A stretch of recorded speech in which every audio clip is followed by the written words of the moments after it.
Regardez les personnages de l'Ancien Testament comme Abraham. Croyez-vous que c'est par hasard que Dieu a trouvé cet homme, le père des croyants et l'ami de Dieu?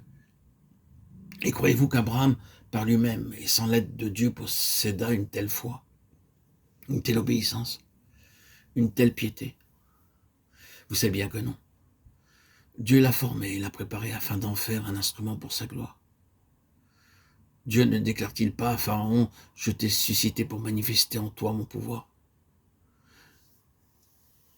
Si Dieu dit cela de Pharaon, à plus forte raison le dira-t-il de chacun de ses enfants. Venez à Dieu avec votre faible désir. Et si vous craignez que votre désir ne soit pas assez ardent, si vous pensez, je ne suis pas prêt à accepter tout ce qui peut arriver, je ne me sens pas le courage de dire que je puisse surmonter tous les obstacles et remporter la victoire, apprenez à connaître votre Dieu et à mettre votre confiance en lui aujourd'hui même. Dites, mon Dieu, je te demande de me donner la force de vouloir. Si quelque chose vous retient, si vous êtes effrayé à la pensée du sacrifice à faire, venez à Dieu aujourd'hui et mettez-le à l'épreuve.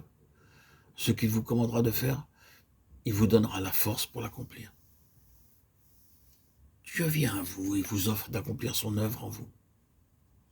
Tous ces désirs qui sont dans votre cœur, c'est l'action de l'aimant divin qu'est Jésus-Christ.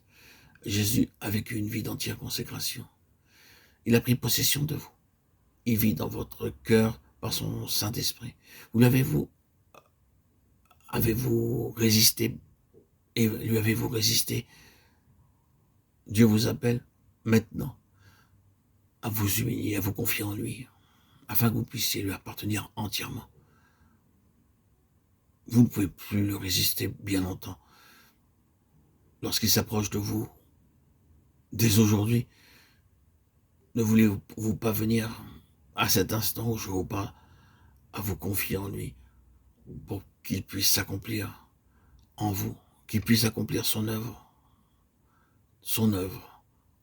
sa volonté en vous, et ainsi vous sanctifier. Dieu accepte ce que nous lui apportons. Dieu fait son œuvre dans le secret de notre cœur. Dieu nous presse par son Saint-Esprit de venir à lui et de nous livrer à lui entièrement.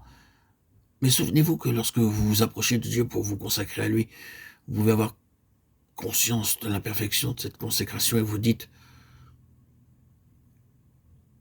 ah, cette consécration est-elle absolue? Rappelez-vous qu'un jour, Jésus-Christ a dit à un homme, tout est possible à celui qui croit. Et cet homme s'écria, je crois. Viens au secours de mon incrédulité. Marc 9, 24. Et cette foi triompha du démon, et le démon fut chassé.